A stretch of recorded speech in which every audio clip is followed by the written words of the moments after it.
Welcome to Green TV, the show dedicated to Green New Deal positive solutions and the candidates that advocate for them. I'm Gail Farrell-Parker, your host for today, and we have here in the studio with us Lino Stracuzzi. Lino, hello, welcome. Nice to see you again. Thank you for having me again. Yes, nice to have you here. Lino's a frequent guest on Green TV, and we'll hear more from Lino later. Green TV is about Green New Deal eco-jobs for the economy. New jobs, positive solution, eco-capitalism. Prices must tell the environmental truth. Green TV is about green industrial revolution, solar jobs, wind jobs, geothermal jobs, rail jobs, weatherization jobs, conservation jobs, efficiency jobs, lots of new jobs. Green TV is about building green neighborhoods, walkable, bikeable, pedestrian, and rail-friendly communities, having cleaner air and cleaner water. It's about cutting taxpayer subsidies to zero for fossil fuel, big oil, and big auto. Green TV is about renewable energy, free energy, clean energy. Around the world, renewable energy use is on the rise. And these alternative energy sources could hold the key to combating climate change.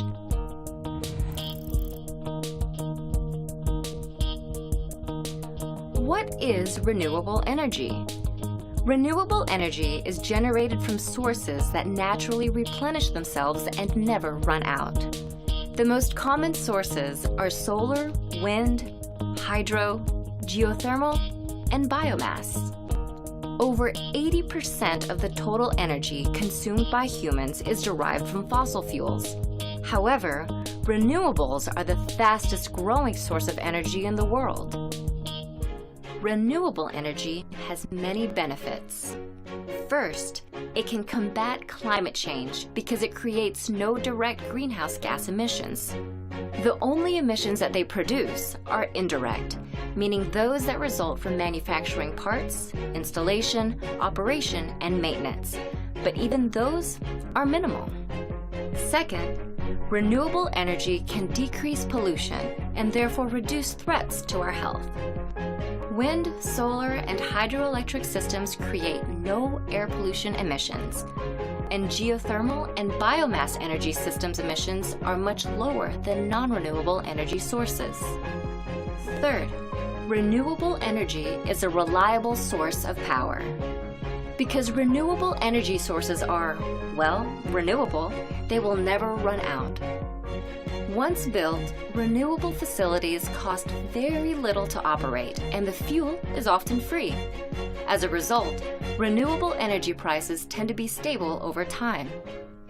While renewable energy has many advantages, it is not without downsides. It is difficult for renewable energy sources to generate power on the same large scale as fossil fuels.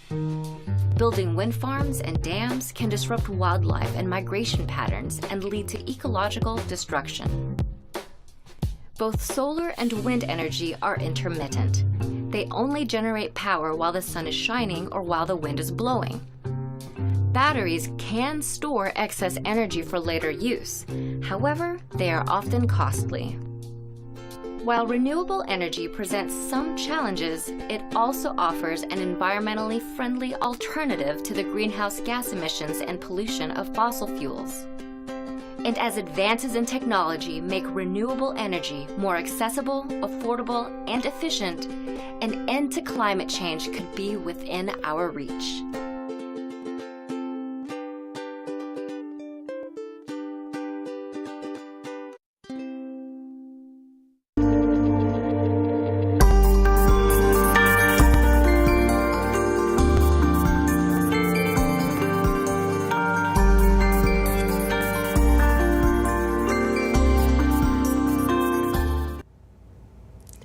Rail built anywhere in America benefits all of America. Rail can run on renewable energy. Rail can move people, the economy, and the nation forward. Lino, you're running for delegate for the U.S. House of Representatives from the District of Columbia. Is that right? Correct. And you're with the DC Statehood Green Party? Yes, ma'am. Great. Well, tell us about yourself a little bit for the viewers. I know I've known you for a few years now, but for the viewers, would you tell us a little bit about where you're from and where you grew up and about your family? Okay, well, I'm a first-generation Italian-American. My father came in 1951. My mother came in 63. Born in 65. I've grown up in the DC metro area all my life. It's a great place to live. It really reminds you of Europe in a lot of ways with all the marble and granite and the monuments around. So it gives us a different type of culture. I always say DC's a different type of city. The people are real. Either they like you or they hate you. They're not two-faced. So you know what you're pretty much getting. So if they like you, they'll talk to you, have a great conversation. If not, they'll shun you. But that doesn't mean later on something you won't change. You'll have conversations with these people and not. But it's a great city. I love it. I've grown up here all my adult life, lived in PG and Montgomery, and then in Europe here and there, backpacking it. My daughter's 19 years old. She's attending Montgomery College in Rockville, Maryland. She's growing up to be a nice, adult, mature young lady, and I'm very proud of her always. My mother's turning 88 this February, so she's doing well too, so we're all good. That's good. And you've, since I've known you, you've always been civic-minded and socially responsible and concerned about the community that you live in. And tell us a little bit about how you came to have that sort of positive attitude. Well, I think in life, I mean, people have given in life and such, so it's your civic duty to give back and do things in general, like coaching a team or doing things with your church or other organizations around the city and such, because I mean, it's your civic duty to do these things. And you know, I've always sort of had this vision as a child that I would be a politician, but who would think a mechanic by trade? I worked at Tischer, BMW, Porsche, Audi, Volvo, Washington, Metropolitan, Mercedes-Benz, and then moved into the furniture industry as a sales rep. So it's always been there, but I'm that type of person, if I really want something, I'll do it. The winning part is difficult. I'm not going to say it's easy. It's really hard to get those donations and the money needed to really make an impact in politics. And because again, it's all corrupt money to begin with, and you're not going to get the money from the corrupt people to begin with because you're not there and they don't care about you. So based on that. But it is something I think that's my civic duty to do, and I think everybody should try to run if they can. And DC is having a struggle right now with metro system, and they don't yet have a stable funding stream, a dedicated funding stream for metro maintenance, for the expansion or for modernization. So is that one of your issues, Lino? Well, I look into that a lot, and I've actually talked to Jack Evans about it on DC City Council. He actually is the chair of the Metro, one of the chairs of the Metro Board. I think that when you look at it realistically, what happens to a government program when they don't want it around anymore? They defund it. Now, let's look at it realistically. Wiesenberg, I think is his name, that came from New York that ran one of the greatest subway systems in the world, has come here and has basically reduced hours, changed all these different issues. Now, we had some structural stuff that needed to be done, yes. But the reducing of the hours of Metro and taking away all these programs is just a bigger way of defunding it and making it fail. And I don't understand why we're bringing somebody that's supposed to be the top Metro guy in the country because he ran the New York subway system, and we have a system that he's basically tearing apart. I mean, realistically, the bus drivers, the train operators and such, they're the ones that are the critical part of the business. Those are the ones you have to really take care of and keep going. Seems like we have too many people at the corporate part of Metro, and there's too many things going. The reduction of hours, that's not staying open for games. I mean, come on. This is a function in Metro. It's been there. It is public transportation. Okay, it's not supposed to be for profit, but the fact of the matter is it needs to be run more efficiently and run in a manner that it functions for the people. And based on those factors, I just think that they're defunding it on purpose because they want to get rid of it, saw the bottom out of it, give it to somebody, let them run it, and then they make all the money off it like we always do in this country. And I'm all for capitalism, but I'm tired of selling off our vested interests to corporate America and then them turn around and reaping the profits. I say that those type of investments should be able to pay higher dividends to our Social Security recipients, 100% of their health care, remand the fact we have to work till 70, and then a child that has a 3.7 to 4.0 grade point average should get a free ride on the taxpayer at the state or city university. That young mind may create that new alternative energy, develop that cure, but if we never put them there, we'll never know. And this is where we need to become more humane as a nation, I feel. And DC is still not a state. Correct. Do you see that as being an issue in the coming election? I see that it's always an issue and always talked about, but it really doesn't get the real chutzpah that's needed to really boost it up and make it bigger than what it is, I feel. Because, I mean, the fact of the matter is one of the biggest civil rights issues in the world. You know, Mexico actually ran on the same type of system that DC was, that they were a federal city and the people had no voice in that city, in Mexico City. But they have recently changed and reversed those roles so that Mexico City has a voice now as the rest of the country, Mexico, based on that fact. And I mean, we preach democracy around the world, but we deny the residents of the District of Columbia. That's wrong. And I have to talk about Stand Up Free DC. They had their 20th anniversary this year, and I'm wearing their pin proudly because they are a great advocate for statehood. They really fight for the mission, and we're trying to do our best. We had our referendum that we put it in on the ballot. People voted for a new constitution and for the district, and we said we would reevaluate it after a couple of years, that we have basically broken it down into basically about 21 districts throughout the city, and those would be the House, and then then you would have your governor and such. And I mean, it's just the right thing to happen, because anytime there's a government shutdown, any type of thing, it usually affects us. Now, there's been some changes. We're not going to be impacted as bad as we were in the past through some Supreme Court rulings. But even though, based on the fact they dictate our life, we are not 100% equal like everybody else. And that's what we need to fight and strive for, and let everybody know across the country that DC is not a state. We have a population of 670,000 people. I mean, thousand people, and based on that, you know, we have a voice like everybody else. Should have a voice, right? If the district were to subordinate their power to the federal government, would that resolve the issue and smooth the way for statehood?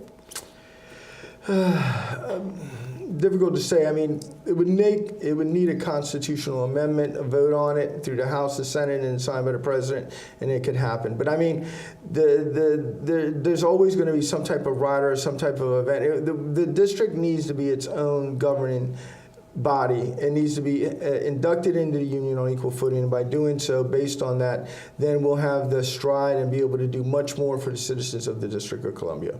I see. All right. Well, Lino, tell us about your top 3 issues in this campaign. Well, always the top 3 would be statehood, retirement, and education, more or less. I see. And by being a delegate, would you be able to have an impact on those issues without a vote?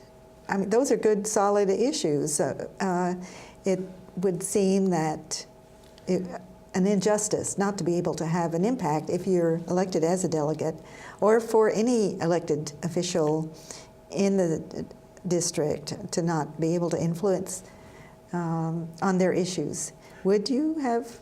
Well, right now we do have riders for statehood out there, and we have like about 135 in Congress, and I think 30-something maybe in the Senate. So there are people that are on board with statehood, not everybody, but again, this is the furthest we've ever gotten with that many co-sponsors of a bill. So that's a positive thing. But the thing of it is the district does not have power on. We're not really needed. So I feel in some ways that office is being done a misjustice to the people of the district in the United States based on that factor. But I do think there's a way of making that office work for the people. One of them is I think that we have to look at that wasteful spending book they come out with every year and a half, or year and every 3 quarters. It comes out of how much we waste money in the government. We need to develop a same type of a book that comes out that publishes what congressmen and what senators give up their votes for earmarks and don't do the work for the people. Again, I'm all for capitalism, but I'm not for being bent over and then being charged for it later.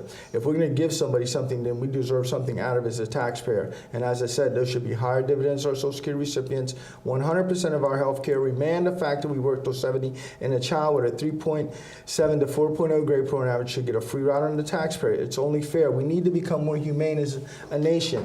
We always take advantage of the two most important people in our lives: our children, the people who are going to bring us to where we're going, and then the elderly, the people that brought us to where we're at. And that's where we need to become humane as a nation, because it is about us and not them. And there are more of us than there are them. I see. And tell us a little bit about your campaign and how it's going. Do you have a door-to-door campaign, or?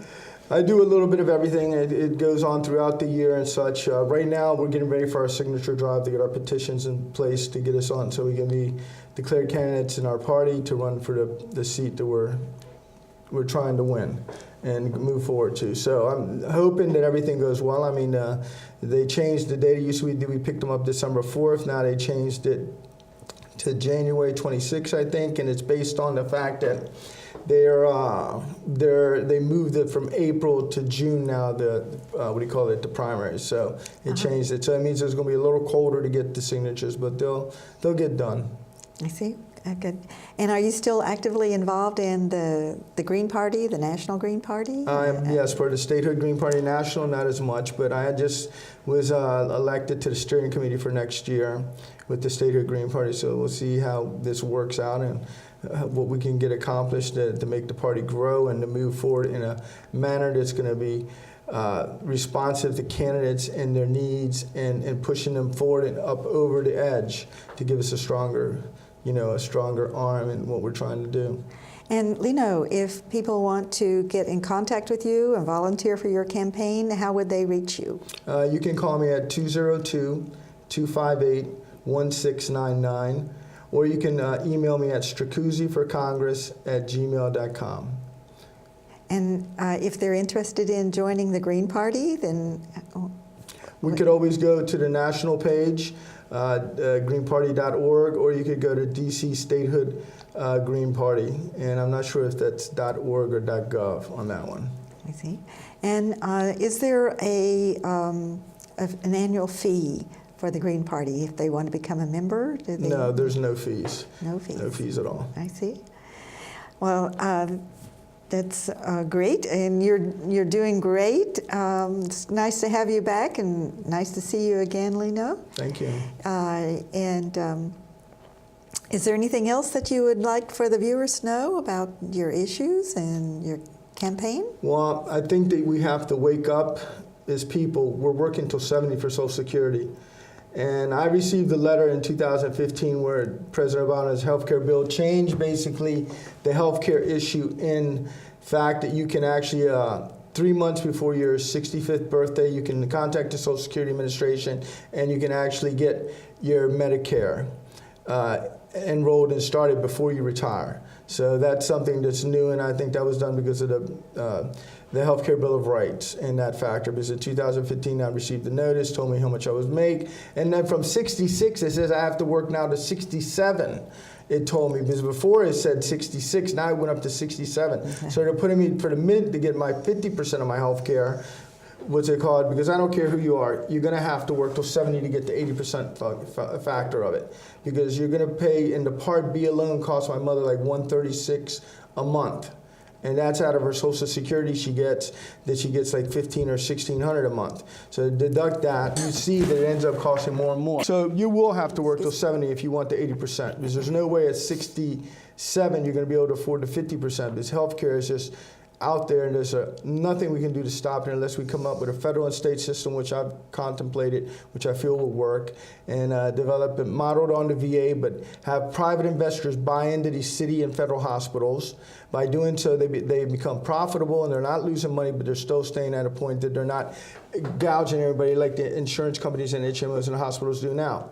So what we do is we put these things in place, and then government always implements something, they never tell you to pay for it. I say we implement a 1.5% tax designated only to the healthcare industry for the federal and state hospitals for healthcare for all. And by doing so, there's a designated funding source to develop these hospitals, create them, and keep them going. And there should be no cap. Not like Social Security at 128, 130, they stop taking their Social Security money. There'll be no cap from the richest to the poorest. You're going to pay your 1.5% of whatever that yearly income is towards it. Well, that's certainly some positive solutions there for our viewers. So that's about all I have for today. Well, again, thank you for having me. Yes, it's good to see you again, Lino, and thanks for being here. That's about all the time we have for today. Renewable energy is free energy. It's clean energy. Rail is safer and can run on renewable energy.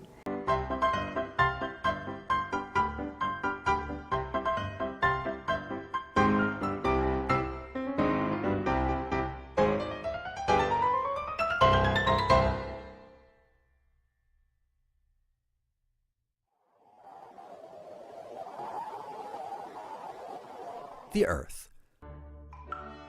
On our planet Earth, there are inexhaustible sources of energy. Natural energies that will never run out. We call them renewable energies. The wind, however many windmills it turns, will never deplete itself. Wind energy is constantly renewed. It can rotate windmills and move sailboats. But it also creates electricity using very huge windmills. Rotating propellers fuel a big turbine placed inside, which will generate power without damaging our planet. Perhaps people will have to get used to these new structures. What kind of energy source is constantly renewed? Let's search a little more. Yes, of course. Where there is water, rivers and lakes, there is energy. Hydropower, which produces electricity through turbine dams without damaging our planet. In fact, humanity has already become accustomed to the shape of these new structures. But let's search a little more for sources of energy that are constantly renewed. Where there is the sea, currents, and tide, there's energy. Tidal power, natural and renewable, produces electricity through the movement of underwater propellers without damaging our planet. People will have to get used to the shape of these new technologies. But let's look a little deeper for other energy sources that constantly renew themselves. In the depths of the Earth, where very high temperatures prevail, we can find a renewable source of energy: heat. The heat that we capture with long pipes to rotate a steam turbine in a geothermal power plant without damaging our planet. Heat. But just look up. What could be better than the sun? The thermal energy of the sun can be captured to turn cold water into hot water, of course.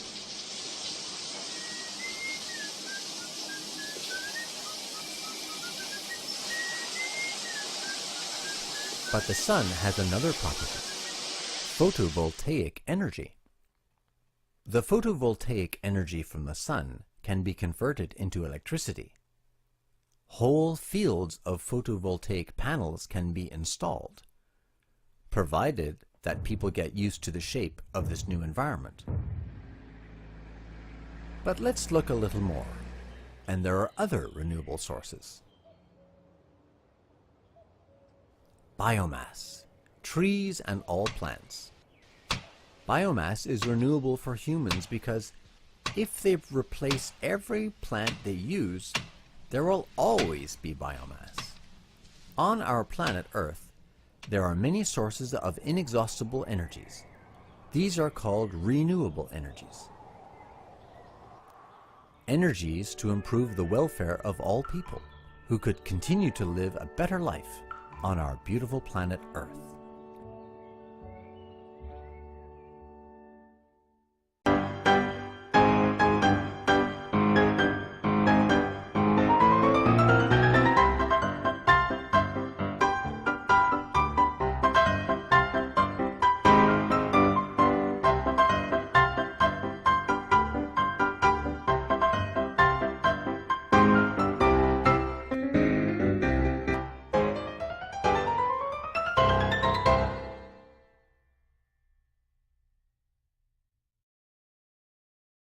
This story isn't about taking sides.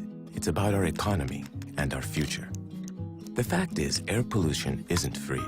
Left unchecked, it will cause unprecedented global damage.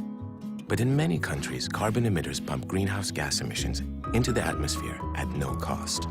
The bill for the damage comes to all of us in the form of threats to public health, food and water shortages, storm damage, and overall uncertainty in the marketplace. This is unsustainable.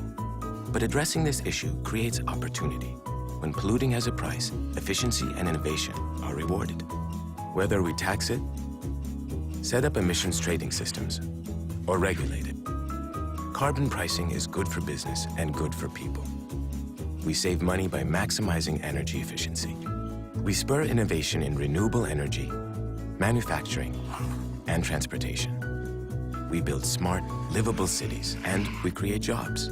Businesses, cities, states, and countries are already putting these solutions to work.